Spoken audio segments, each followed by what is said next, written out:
주십시오.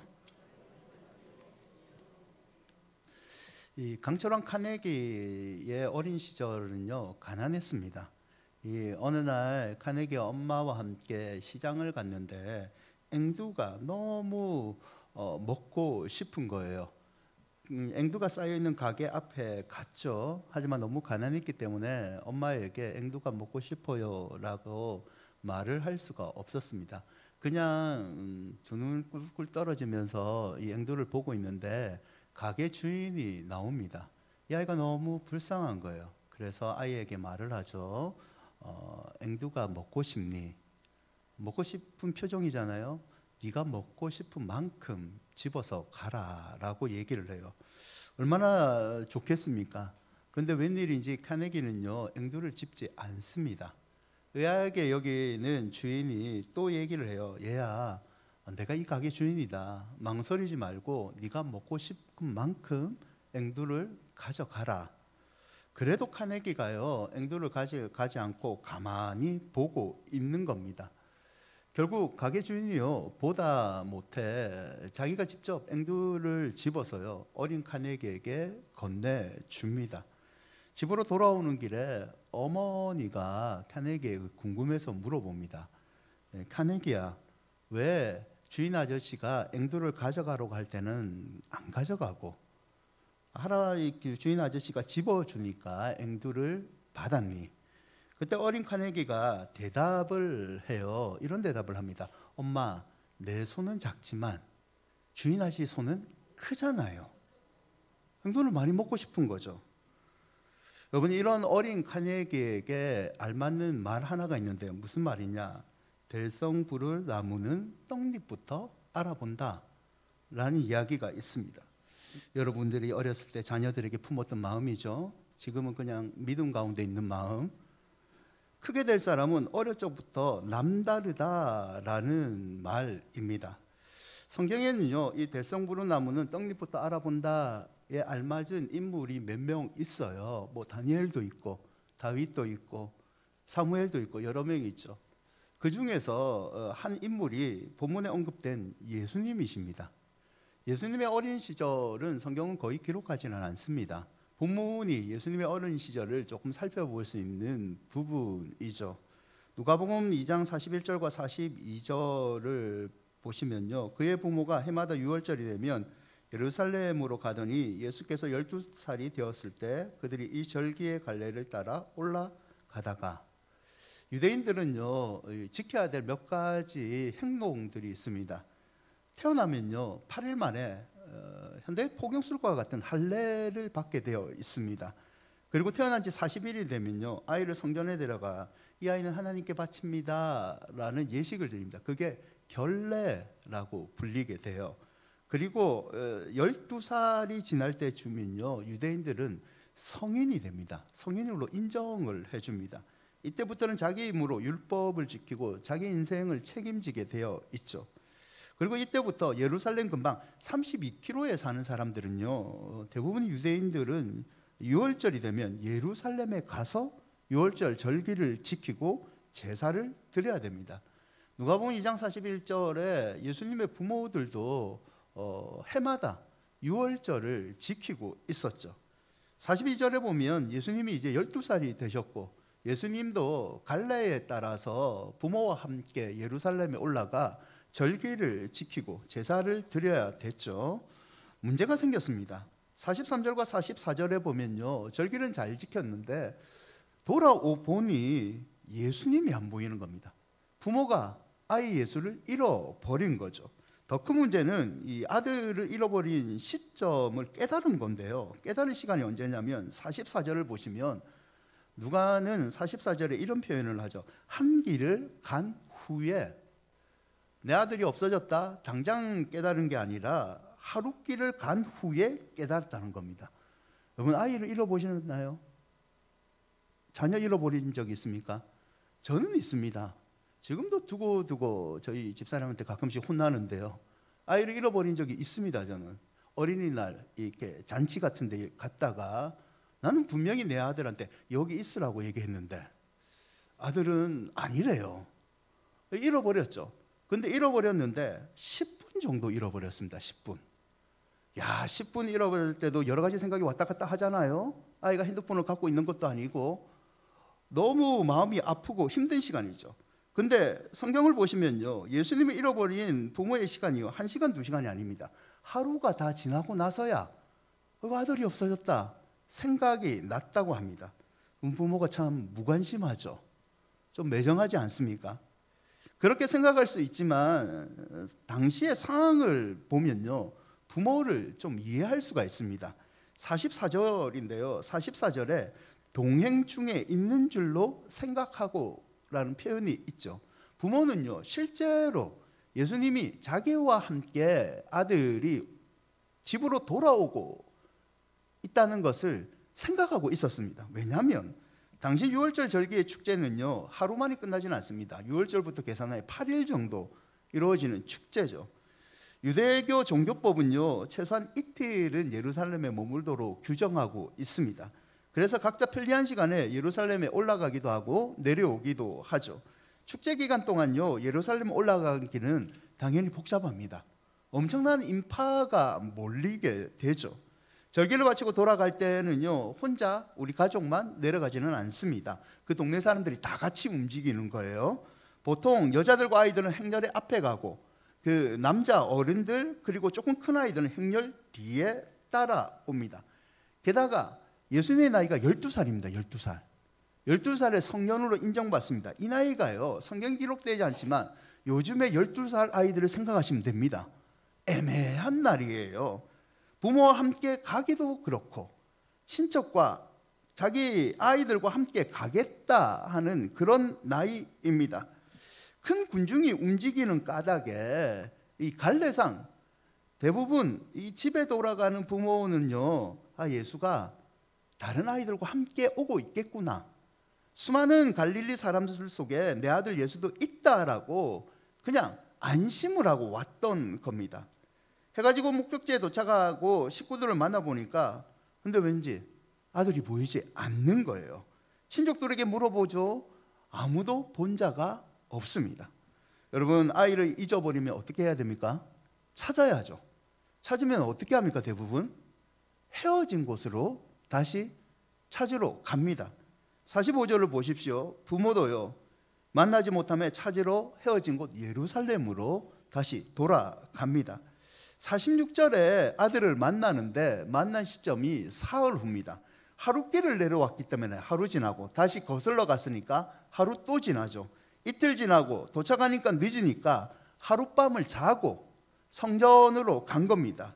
이 사흘이 돼서야 성전에 가니까 46절에 보면 이 예수님이 거기 계십니다. 예수가 계신데 이 아이가요, 선생들 중에 앉아 있습니다. 선생들은 누구냐? 율법사들과 제사장들입니다. 그들에게 일방적으로 교육받고 있는 것이 아니라 묻고 답하는, 성경에 관한 말씀을 풀이도 해주고 토론도 하고 이런 시간을 보내고 있는 거죠. 47절에 보면 이 아이의 실력이 탁월합니다. 놀라울 정도로 대답도 잘하죠. 여러분, 당시에 대화를 주고받은 사람은요, 이 율법사들입니다. 제사장들이죠. 하나님 말씀을 제일 잘 알고 석학들입니다. 12살 아이과 박사의 수준을 뛰어넘는 사람들과의 대화에서 결코 뒤지지 않는 놀랍게 여기는 실력을 보여주고 있죠. 48절에 부모도 놀라고 엄마가 아이에게 물어보죠. 근심하여 너를 찾았다. 왜 여기에 있느냐라고 했을 때 여러분, 예수님의 대답이 좀 기가 막힙니다. 예수님이 뭐라고 하냐면, 제가 아버지의 집에 있은 줄 있어야 되는데 왜 나를 근심하여 찾느냐라고 대답을 합니다. 여러분, 이 자기를 잃어버린 부모가 자기를 찾아와서 다시 만났다. 그러면 일반적인 12살 아이의 대답은요, 죄송합니다, 이겁니다. 내가 토론에 빠져서 딴짓을 하다가 집에 내려가는 것을 깜빡했습니다. 내가 무엇을 찾다가 내려가는 형아의 손을 놓쳤습니다. 이게 일반적인 대답이죠. 아니면 어머니 아버지 왜 지금 나를 찾으러 왔냐고, 너무 무심한 거 아니세요? 라고 원망을 해야 됩니다. 근데 예수님은 제가 아버지 집에 있어야 할 줄을 몰랐습니까? 라는 대답을 합니다. 이번 본문에서는요, 이 예수님의 어린 시절에서 우리는 몇 가지 영적 교훈을 삼을 수 있는데요. 첫째는요, 예수님의 이 모습은 하나님과의 관계가 우선이다는 교훈을 우리에게 주고 있습니다. 49절인데요. 누가복음 2장 49절을 함께 읽어 볼까요? 예수께서 이르시되 어찌하여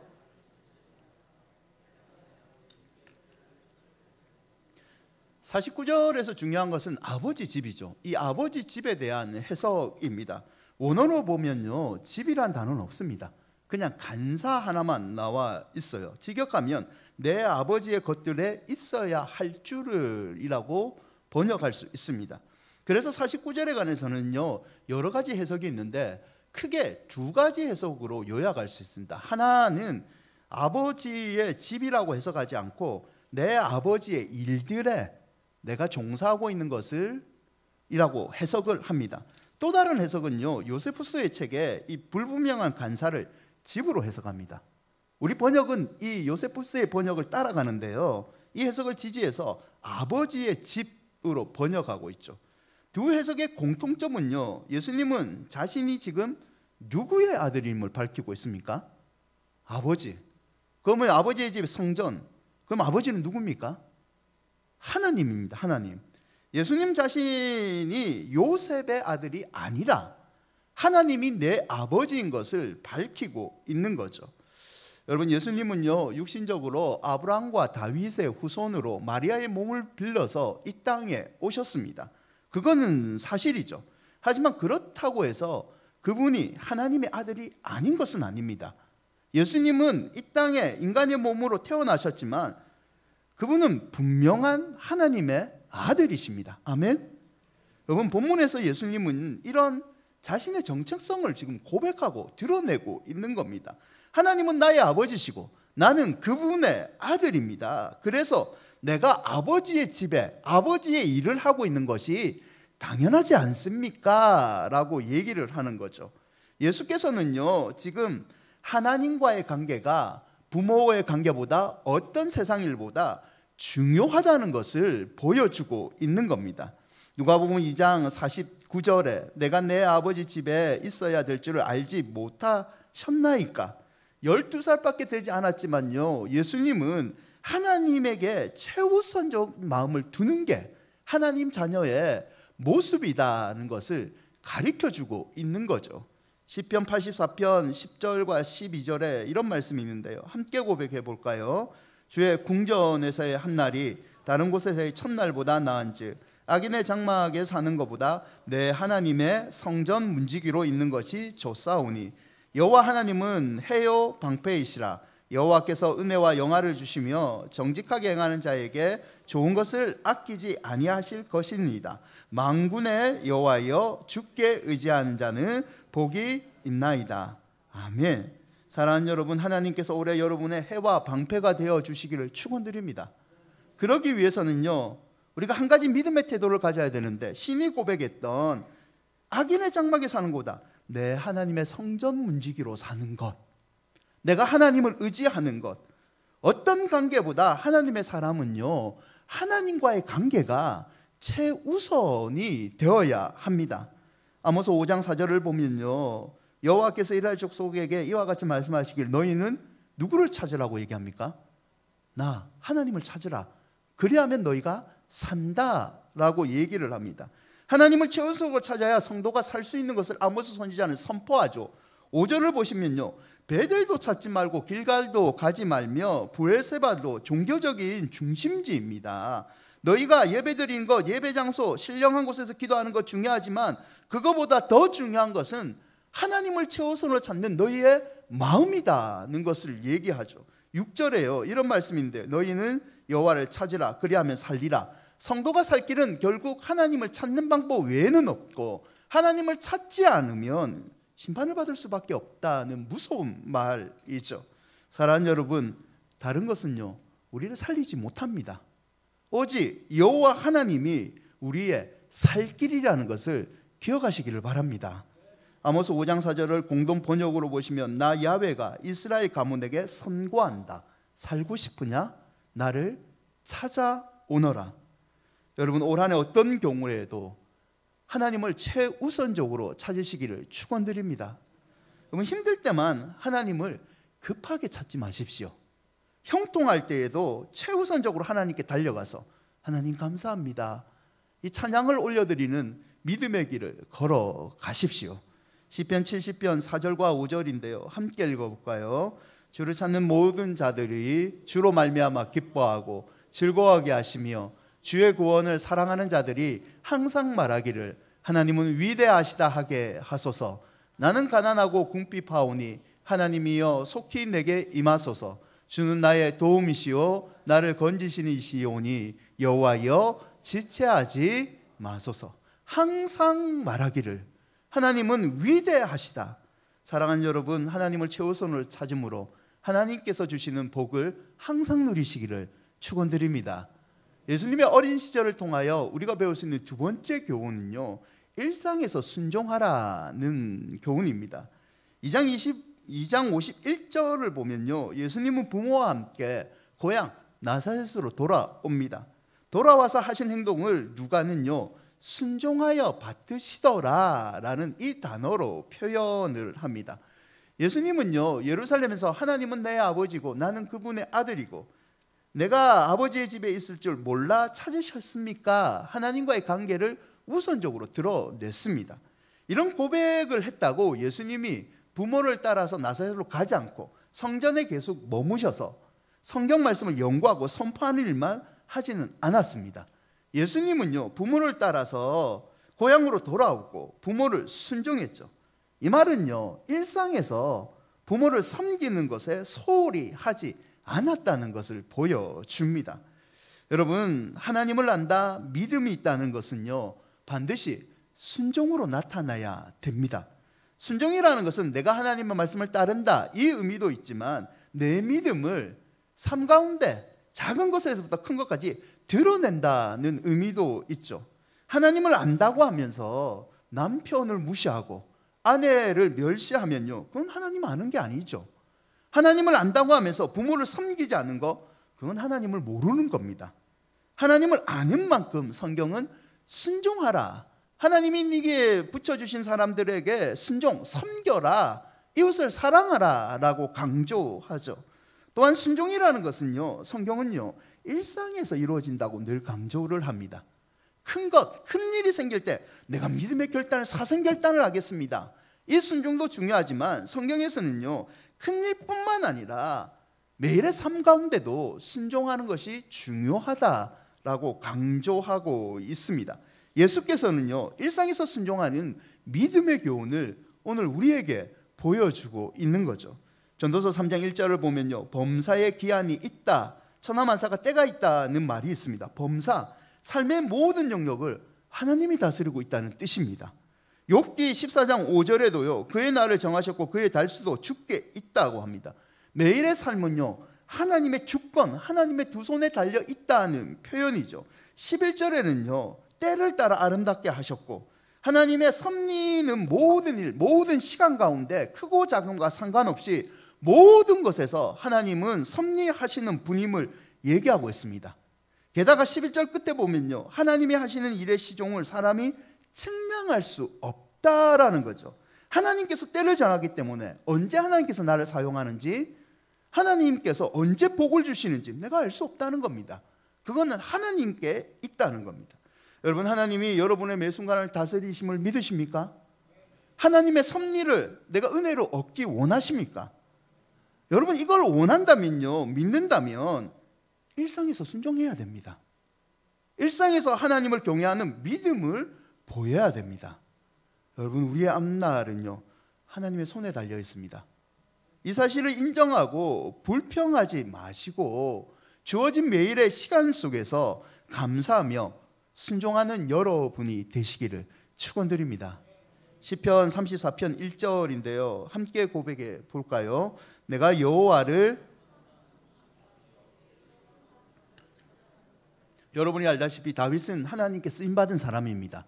이 34편 1절이 다윗의 믿음을 잘 표현했는데요, 다윗은 내가 힘들 때만 하나님을 찬양하며 내가 큰 은혜를 입었으니 하나님을 찬양, 그렇게 표현하지 않습니다. 다윗은요, 항상 하나님을 송축하는 사람입니다. 왜냐? 어느 때건 하나님이 나를 다스린다는 믿음을 소유했기 때문에 어느 순간에도 하나님께 순종하는 믿음을 보였던 거죠. 스펄전의 말인데요, 우리는 하나님을 기다릴 가치가 있습니다. 왜냐하면 하나님은 우리를 유익하게 할 정시간에 도착하시기 때문입니다. 하나님은 그가 정한 시각보다 이르게 오시지도 않으시고 늦게 오시지도 않습니다. 사랑하는 여러분, 하나님은 언제나 우리와 함께 하시는 분입니다. 그래서 하나님이 우리에게 주신 시간 중에서 가장 우리가 소중히 여겨야 될 시간은요, 미래가 아닙니다. 내가 준비되면 순종하겠습니다. 그게 아니라 지금이죠. 지금. 성도는 어떤 때인지 그 순간을 만끽하며 하나님께 순종하는 믿음을 보여야 됩니다. 여러분, 출애굽 여정의 이스라엘은요, 이 원리를 까먹었습니다. 홍해를 건너게 하시는 하나님께는요, 감사하면서 그분을 최우선적인 삼는 믿음, 어떤 경우에도 이제 하나님만 믿겠습니다라는 순종의 믿음을 보였습니다. 그들은요, 가나안에 도착하면 하나님, 내가 하나님께 진짜 큰 순종의 믿음을 드리겠습니다 라고 얘기를 했죠. 하지만 일상에서는요, 불평합니다. 원망합니다. 왜 물을 안 주십니까? 왜 우리를 굶겨 죽으십니까? 없는 일까지 추억하며 하나님께 분노했을 뿐만 아니라 하나님께 반기를 듭니다. 그들의 결말을 아시죠? 여러분, 지금의 순간을 소중히 여기며 지금 주어진 형편에 감사하는 믿음이 바로 일상에서 순종하는 것임을 잊지 마시기를 바랍니다. 각자 교회에서 맡은 일이 있습니다. 가정에서 내가 맡고 있는 일이 있습니다. 이 사회에서 내가 공동체의 일원으로서 맡은 일이 있습니다. 사랑하는 여러분, 믿음을 가진 성도라면 무슨 일을 하든 간에 최선을 다하시기를 바랍니다. 그것은 하나님께서 여러분에게 주신 믿음의 축복의 환경이고, 그곳에서 믿음을 가지고 우리가 순종한다면 우리는 아름다운 열매를 맺게 될 줄 믿습니다. 말씀을 맺고자 합니다. 코미디 연기로 세계적으로 유명한 찰리 채플린이 있습니다. 이 채플린은요, 남의 흉내를 잘 냈다고 합니다. 어려서부터 떠돌이 생활을 하면서 다른 사람의 모습을 관찰하는 것을 되게 호기심을 많이 가졌습니다. 그 호기심은요, 남자와 여자, 어린아이, 직업을 가리지 않고 흉내를 내는 습관이 되었고요, 그 습관이 코미디의 좋은 재료가 되었고, 그는 이것으로 성공하게 됩니다. 모임에 가서도요, 단 몇 분만 있으면 관찰하여 완벽하게 다른 사람의 행동, 목소리를 흉내냈다고 합니다. 어느 날 지인들과 저녁 식사를 하고 있는 채플린에게 사람들이 요청을 하죠. 우리의 모습을 한번 흉내내 주십시오. 채플린이요, 단 짧은 시간에 이 사람들의 모습을 정확하게 흉내를 냅니다. 사람들이 흡족해하죠. 그리고 마지막에는 멋진 이탈리아 가곡으로 자기의 공연을 마무리합니다. 노래 실력이 너무 출중하니까 사람들이 놀라서 이렇게 물어요. 아니, 그런 노래 실력을 왜 지금까지 숨기고 있었습니까? 찰리 채플린이요, 다음과 같은 대답을 합니다. 천만에요. 지금도 저는 노래를 잘 못합니다. 다만 방금은 카루소라는 이탈리아 가곡의 꽤 유명한 가수가 있는데요, 이 카루소의 흉내를 냈을 뿐입니다. 여러분, 우리는요, 예수님처럼 될 수는 없습니다. 예수님처럼 될 수는 없죠. 하지만 이 땅에 남겨진 예수님의 발자취를 믿음으로 잘 따라가면요, 우리도 예수님처럼 하나님과 사람들의 사랑을 받을 수 있습니다. 누가복음 2장 52절, 예수는 지혜와 키가 자라가며 하나님과 사람에게 더욱 사랑스러워 가시더라. 올 한해 여러분, 그리고 여러분의 자녀들, 여러분의 손주들이 하나님께 사랑 많이 받으시기를 바랍니다. 사람 관계에서 쓰러지는 것이 아니라 사람 관계에서 승리하는 사랑의 성도가 되기를 축원드립니다. 그러기 위해서는요, 우리는 어린 예수님이 보여줬던 하나님을 제일 우선적으로 생각하는 마음, 어떤 일이든지 어떤 상황이든지 일상에서 순종하는 이 믿음을 가져야 될 줄 믿습니다.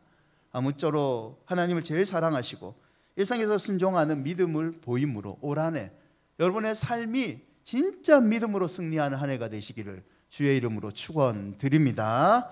우리 찬양하시죠.